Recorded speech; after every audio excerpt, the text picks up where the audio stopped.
No te entendí. ¿Sí se ve No se o ve. no? No se ve la pantalla, doctor. Ok. Vamos a ver.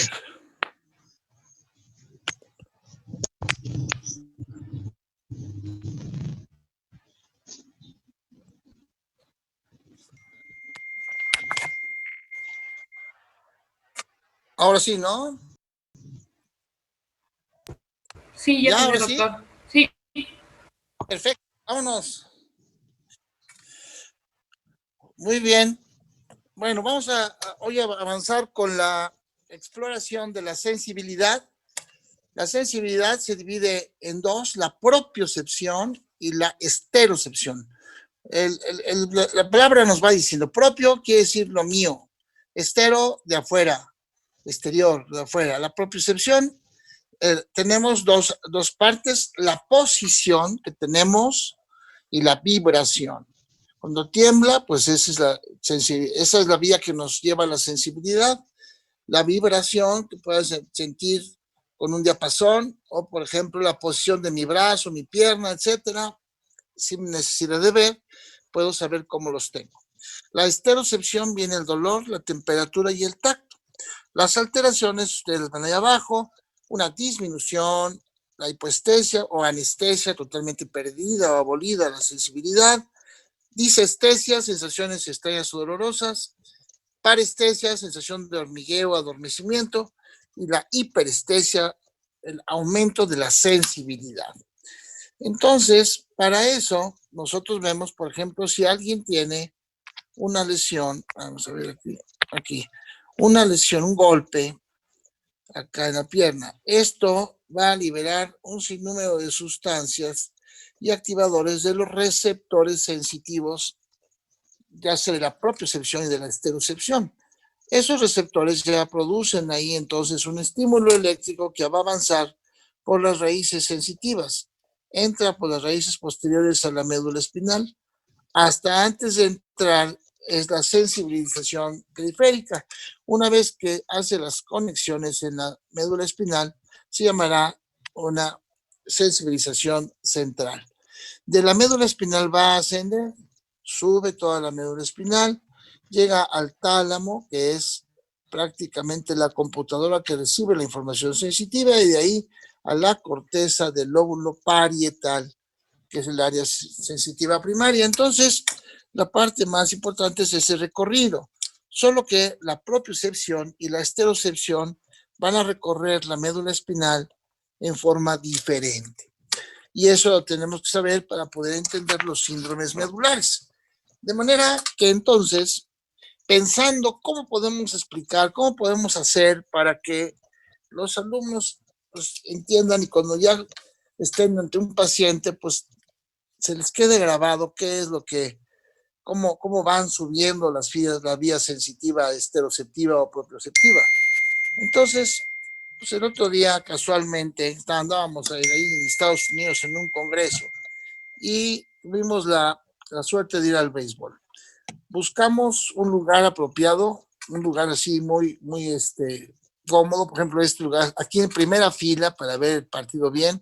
Además tenía aquí unas cositas para poner la leche malteada, entonces ahí estaba muy bien porque con nuestra malteada ahí vamos a poder estar muy contentos viendo el partido. Ahí estamos, vean, sí, efectivamente estábamos en ese lugar y ya iba a empezar el partido, estábamos muy emocionados, ya casi el estadio lleno, la gente estaba muy contenta, sí, esperando ya nada más el primer lanzamiento del pitcher. Ahí está el pitcher ya listo para poder hacer el primer lanzamiento. También la señorita que vendía las cachuchas estaba muy atenta para ver el partido. Yo me compré ese día varias cachuchas, pero bueno, lo importante es que ya viene el lanzamiento.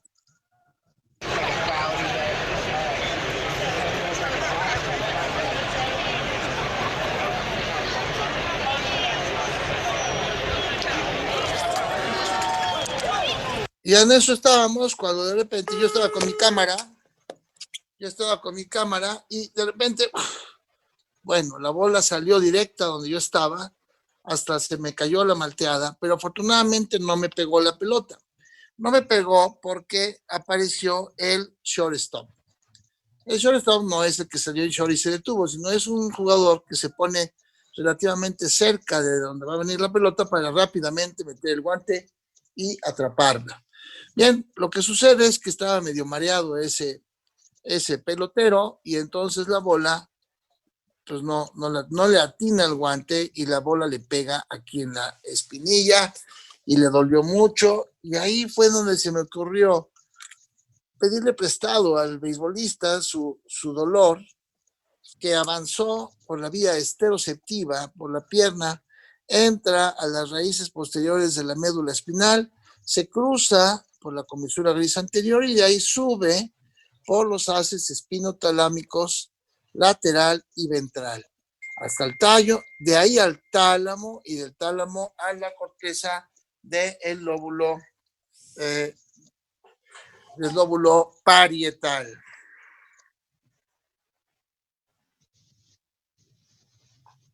¿Okay? Entonces, esa es la vía esteroceptiva.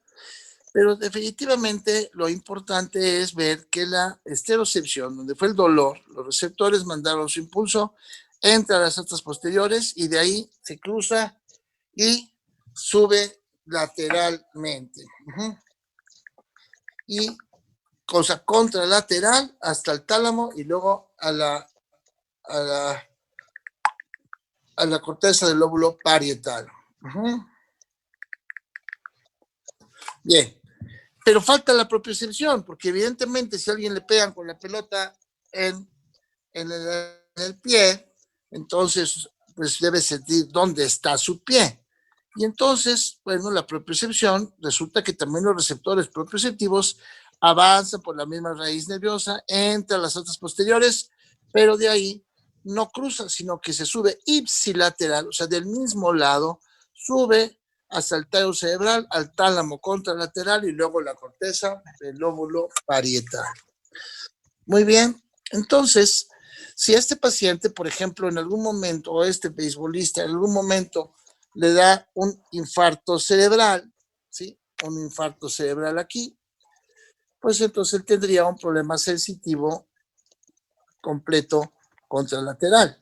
Tanto propiocepción como extensión estarían perdidas si se afecta allá arriba. Pero, ¿qué pasaría si se afecta en alguna parte de la médula espinal? Bueno, entonces seguramente no va a ser lo mismo. Pero ¿qué me falta para completar todo lo que sería, así como una forma muy sencilla, la explicación de las vías ascendentes y descendentes? Nos falta la vía motora, porque evidentemente el pelotero se tiró al suelo y se asomó muy fuerte en su espinilla. Tuvo que moverse y para moverse, entonces hay sinapsis a la circunvolución frontal ascendente, en donde viene la parte motora, pasan por la cápsula interna, siguen por los pedúnculos mesencefálicos, se cruza en la decusación de las pirámides a nivel vulvar y ahora va a bajar por la vía córtico-espinal, más bien en la parte anterior y en la parte lateral de las astas de la médula espinal. Es la vía motora, sale por la vía anterior, las astas anteriores y de ahí a el movimiento, a los músculos. Ya tenemos completo.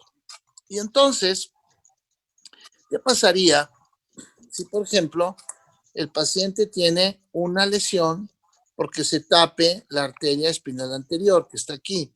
Si se tapa la arteria espinal anterior que irriga toda esta parte, entonces lo que tenemos es un síndrome de la arteria espinal anterior. ¿Qué pasaría ahí? Pues ahí se afecta. ¿Qué se afecta? La vía motora. Sí, se afecta la vía motora de este lado, la vía motora de este lado.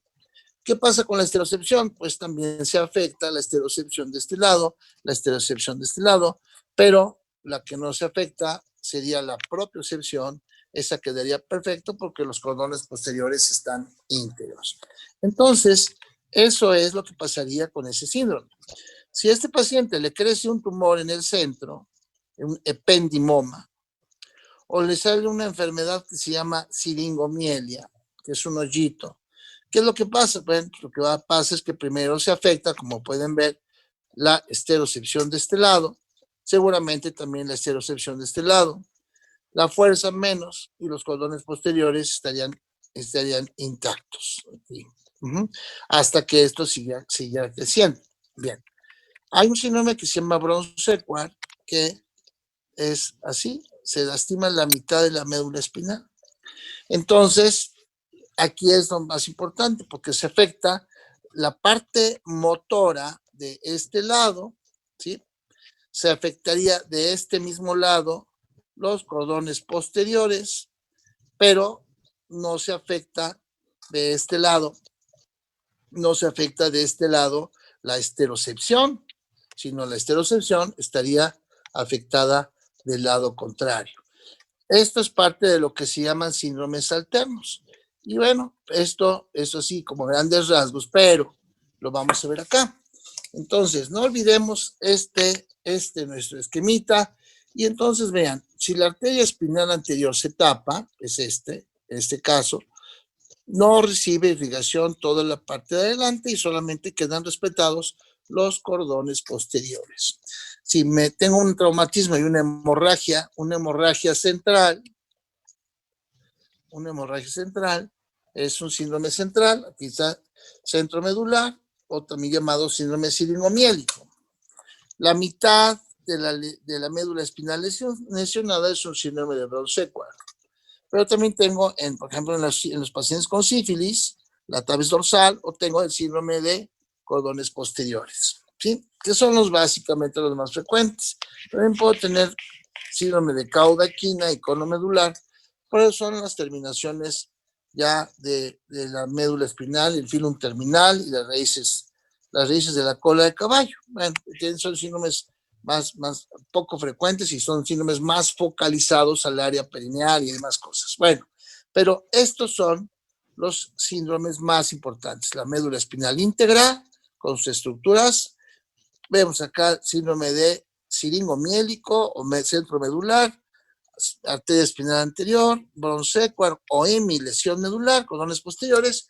Bueno, y todavía faltaría uno, que sería la sección medular completa. Pero bueno, vean lo que sucede en los casos de un traumatismo. Ahí a lo mejor empezó con la arteria espinal anterior, pero seguramente también hizo una hemorragia intramedular y seguramente hizo un cuadro como este, que es el que vemos acá. Y bueno, ya vimos más o menos las estructuras y evidentemente como hay casos muy severos, ¿sí? Que pueden estar ocasionando síndromes medulares muy complejos y generalmente traumáticos.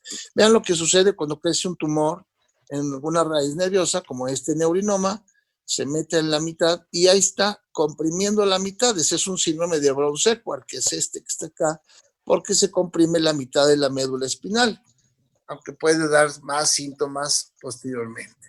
Muy bien. Bueno, el partido terminó y ya estuvimos ahí muy contentos viendo el partido, pero vamos a ver la sensibilidad. ¿Cómo exploramos la sensibilidad? Pues la exploración, ahorita vamos a ver qué hacemos, pero ¿qué podemos encontrar? Por ejemplo, un paciente que tenga una hemihipoestesia, una hemianestesia, pues generalmente va a ser un paciente que tiene un daño parietal o cerebral, y por eso es todo el hemicuerpo contralateral. Si yo tengo parestesias o disestesias en guante o calcetín, o parestesias distales, pues puede ser raro, pero no. Esto lo vemos predominantemente en los pacientes que tienen neuropatía diabética, que tienen hiperestesia o parestesias o disestesias. Ya vimos que son sensaciones extrañas o dolorosas. Los pacientes que tienen una complicación, por ejemplo, que tienen una raíz nerviosa, una hernia de disco, van a ser alteraciones sensitivas segmentarias en el trayecto o el dermatoma según la raíz esté siendo inervado. A propósito, dejé para el final, lo que vamos a hablar con un nivel sensitivo. Y ese nivel sensitivo tiene que ver precisamente con el sitio donde viene el daño, la altura de la médula espinal en donde tenemos la lesión. ¿Y cómo vamos a explorarlo? Bueno, aquí vamos viendo, pica, no doctor, no pica, no, pica, ay, sí pica, aquí pica, no, ay, sí pica. Entonces vamos así a ubicar nuestro nivel sensitivo. Le adelanto un poquito, hay dos niveles, uno a nivel del pezón, que es el dorsal 4, otro a nivel del ombligo, que es el dorsal 10. y que los vamos a ir encontrando poco a poco. La propiocepción la vamos a explorar, la posición y la vibración. La vibración, bueno, podemos explorarla con un diapasón, que lo ponemos a vibrar y lo colocamos en alguna saliente ósea del paciente, como los malleolos, las rótulas, la clavícula, ahorita lo vamos a ver. Y la posición, pues le pedimos al paciente que cierre los ojos y sin ver, tomamos un dedo. Primero, él debe saber qué dedo estamos tomando, esa es la propiocepción. Y dos, si lo volteo hacia abajo o hacia arriba, el paciente debe de identificar el movimiento del dedo. A ver, chavos, un favor, no sean malitos. ¿Alguien tiene prendido su micrófono y está comiendo chicle o echándose unas palomitas? Chequen, ¿no? Ok, bueno, entonces esa es la posición. Sin ver, el paciente tiene que saber cómo tiene su mano, su pie, su dedo, etc. Y la vibración, pues tiene que compararse de un lado con el del otro lado. Was spüren Sie jetzt? Druck. Bisschen. Ja. Was spüren Sie jetzt? Kalt.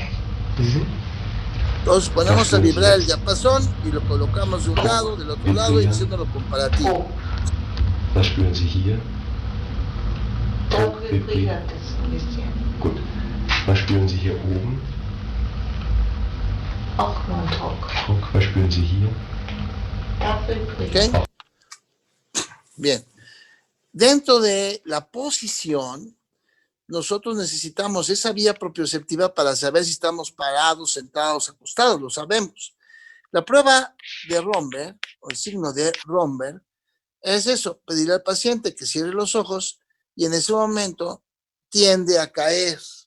Esa es la prueba de Romberg y sale positivo cuando el paciente sí tiende a caer. Como está, pues, bastante bien, con fuerza, está bien parado. Y vamos a ver qué ocurre cuando don Juan cierra sus ojos. Le pedimos a don Juan, que tiene diagnóstico de Lewis, que nos cierre los ojos para que veamos el signo de Romberg. A ver, don Juan, ¿podría usted cerrar sus ojos? Sí, doctor. A ver, permítame. Exactamente.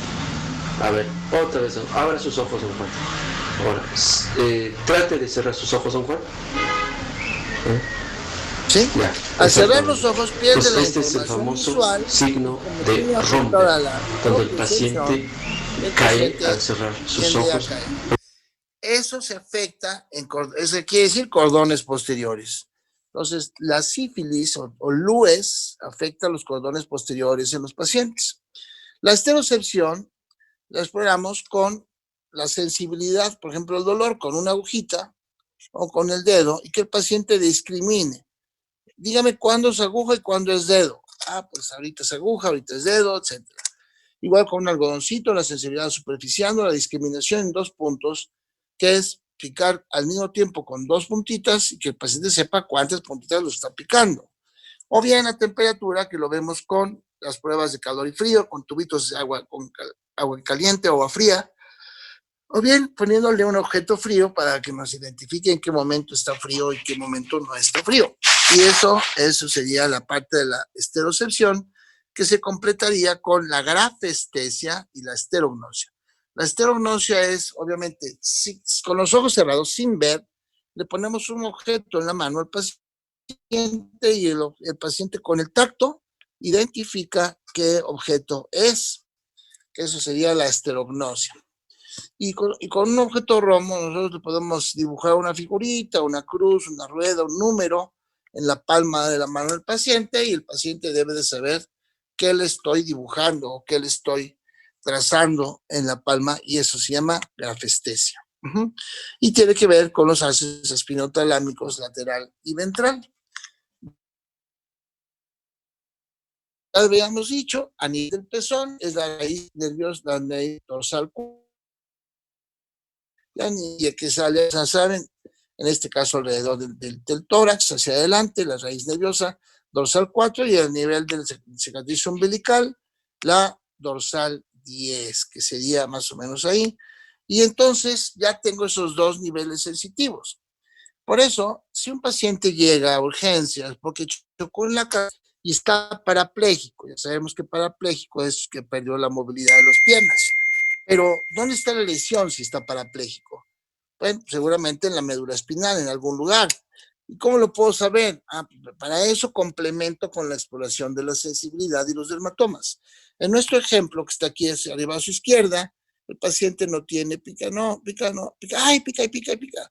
Y se hace muy evidente el nivel sensitivo. Fíjense lo que les voy a comentar ahorita. Acá está el nivel sensitivo, pero generalmente los pacientes tienen una franja de hiperestesia justo antes de la anestesia.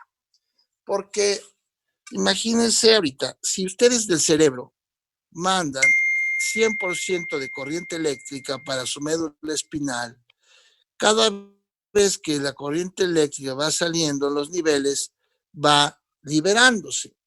Si sale 100%, aquí se quedan los primeros 20 y luego van los otros 20% y luego el 20%.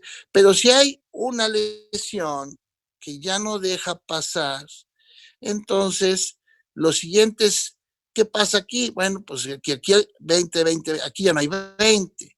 En este nivel, ahora a lo mejor habría 60, acá, de corriente eléctrica.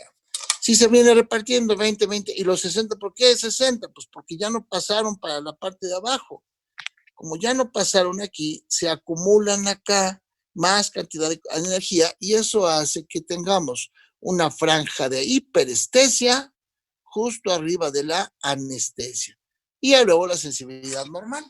Eso me permite identificar precisamente, el nivel sensitivo. Y entonces, por ejemplo, en este caso, si el ombligo es dorsal 10, aquí está dorsal 10, entonces lo que haría es pedirle al radiólogo que me haga una tomografía en dorsal 9, con foco en dorsal 9. Claro que salen unos dorsal arriba y unos abajo, y abarca perfectamente para ubicar la lesión que pasa en la médula espinal. ¿Alguna pregunta aquí de la sensibilidad?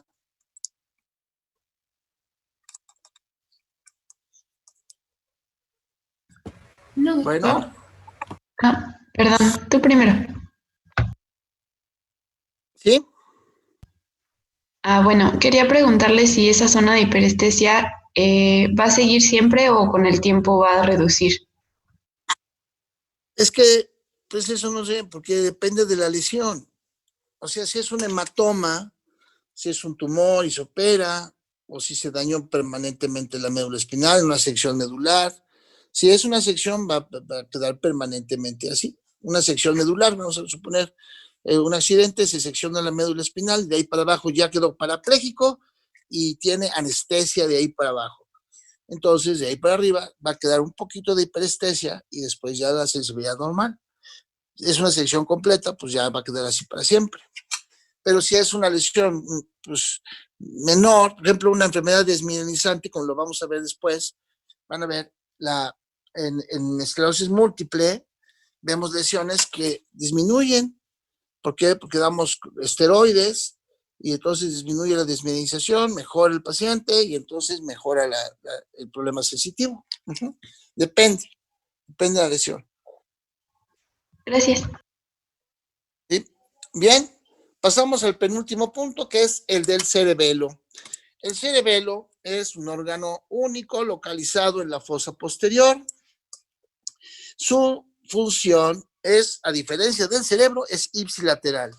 En el cerebro estamos acostumbrados a que el hemisferio cerebeloso derecho maneja el hemicuerpo izquierdo y viceversa. Acá no, aquí el hemisferio cerebeloso derecho maneja el hemicuerpo derecho y el izquierdo el izquierdo. ¿Y cómo lo maneja? Mediante el control del tono muscular. Tono muscular es la actividad del músculo en reposo, es decir, no está ni relajado ni contracturado, está en reposo. Y ese es el tono muscular. Y entonces coordina el movimiento.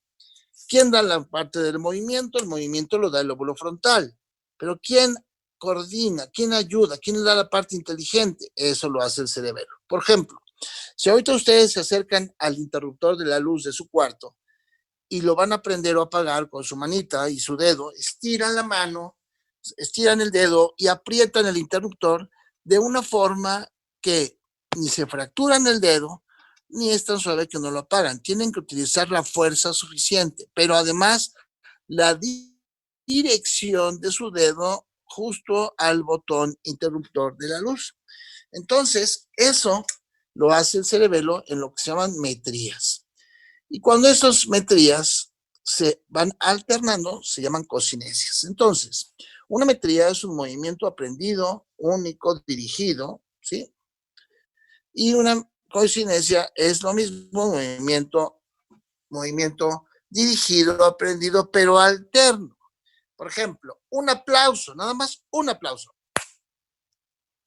Esa es una metría, porque le atiné a mi mano derecha con la mano izquierda. Pero varios aplausos. Esas ya son cocinesias. ¿Por qué? Pues porque son movimientos alternos. Por ejemplo, con su dedo pulgar, que es el dedo oponible, toquen todos los dedos de ida y de regreso, y ahí está funcionando el cerebelo. Todos los movimientos y la coordinación lo hacemos precisamente con cerebelo, mediante la coordinación del tono muscular. Entonces, eso es lo que ha estado funcionando. Y vamos a hacer la prueba ahorita.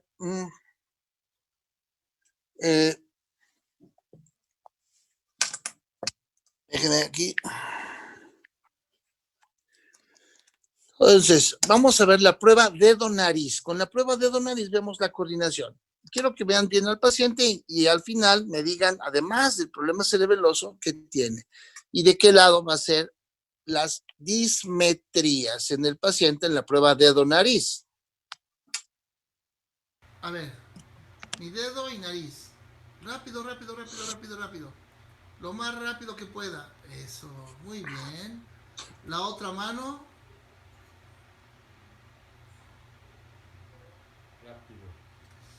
Lo más rápido que pueda.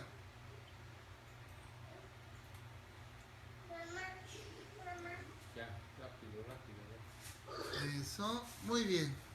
Perfecto. Alguien que me diga que tiene.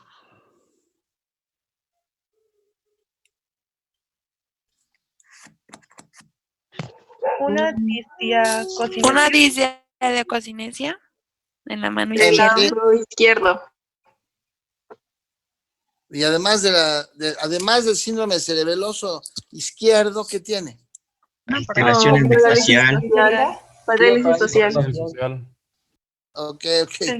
Parálisis facial tiene de este lado. Entonces, él tiene una lesión en el ángulo pontocerebeloso.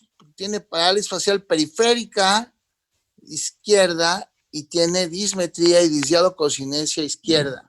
La prueba talón-rodilla, que ven acá, es así. Le pedimos al paciente que con el talón toque la rodilla y lo desplace hacia adelante.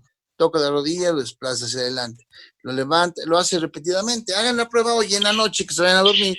Hagan la prueba con rodilla, rozando el talón sobre la espinilla de la rodilla hacia abajo. Vamos a ver otra prueba de alteración bilateral. Ella tiene una ataxia de Friedrich, de conjunto degenerativo del cerebelo. Muy bien. Pero Ahora la otra predominantemente mano, del por lado favor. izquierdo. Vean cómo no le Dedo y atina. nariz.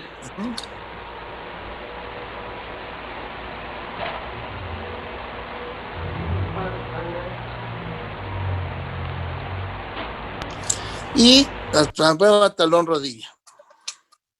Esta paciente que tiene esclerosis múltiple tiene lesiones cerebelosas bilaterales. Vean. Y lo desplazamos. Sí tiene fuerza, pero no puede coordinar el tono muscular. No puede coordinar los movimientos porque no puede coordinar la fuerza. Ok, ¿cuál es el otro?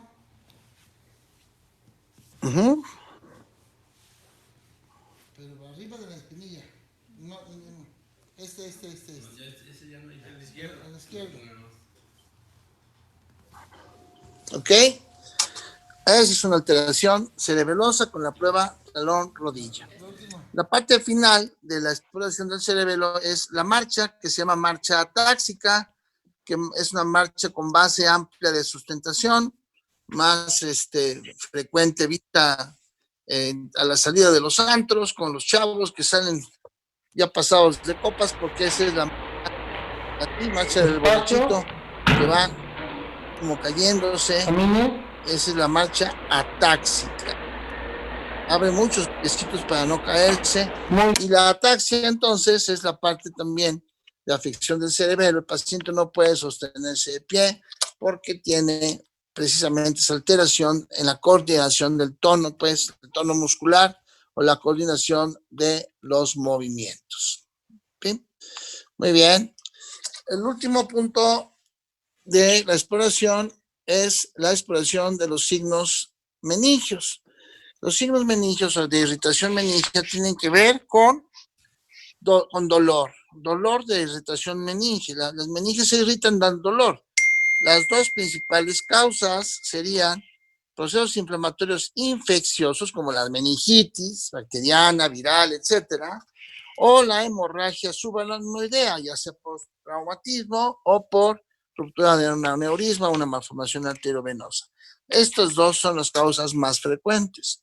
Hay una tercera causa que no es tan frecuente, afortunadamente, que sería la carcinomatosis meningia, o sea, un infiltrado tumoral, como el linfoma, por ejemplo, que se infiltra a las meninges y puede dar signos de irritación meningia también, pero más raro.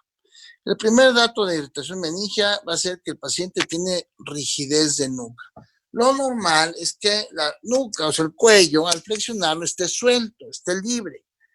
Pero, sin embargo, cuando el paciente tiene signos meningios, vamos a encontrar rigidez en el cuello. Es decir, no vamos a poder flexionar el cuello porque va a estar rígido.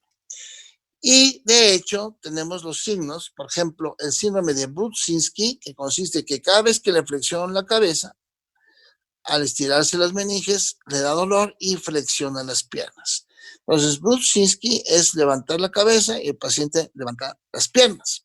El Kernig es al revés, levantamos la pierna y el paciente en condiciones normales no pasa nada, en condiciones anormales levanta la cabeza, o expresando dolor. Se flexiona expresando dolor, pero aquí lo estimulamos subiendo nosotros la pierna del paciente y él levanta la cabeza.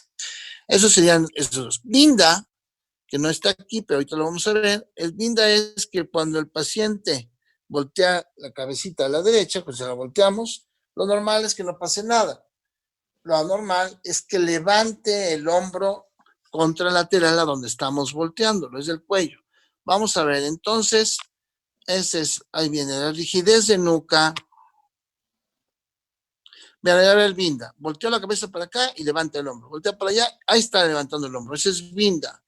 Luego tenemos Brudzinski y Kernig. Y ahí levanta la cabeza. Entonces, esos signos en condiciones normales no deben de estar. Un paciente que tiene un proceso doloroso meningio, ya sea proceso infeccioso o hemorrágico, entonces tenemos nosotros la rigidez de nuca y la presencia de los signos de irritación meningia. Un segundito. Bueno. ¿Sí? Yo la voy en camino ya para allá. Ya con 15 minutitos estoy contigo, ya estoy en camino. Dios. Entonces, esos son los signos de irritación meningia y con eso terminamos el tema de exploración neurológica. ¿Alguna pregunta hasta acá?